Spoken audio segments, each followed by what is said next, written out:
Another area that I think is really interesting and is going to have a high impact, but may take a reasonably long time to actually come about, is predictive maintenance, actually trying to do things in industrial contexts. And Shoreline IoT, a great startup which have done some really, really interesting work around that using Ambic Cortex-M4 chips, which are really, really low power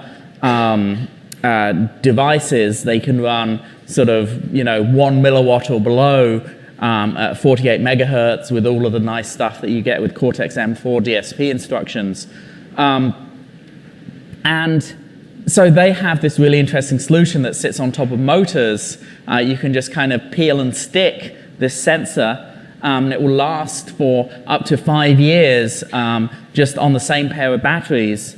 And one of the things that's interesting about the industrial environments that I didn't realize until I started delving in was that it's often surprisingly hard to actually get mains power, even when you are in an industrial factory environment, because attaching new devices to power is not as easy as just plugging something in your home.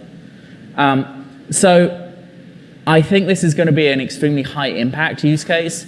One of the big challenges is that the replacement cycle for a lot of these industrial machines is extremely long. So you have to be fairly innovative and kind of fast moving, figuring out how you can actually get applications and products into these environments without having to wait sort of 5 years for them to replace whatever piece of machinery you care about.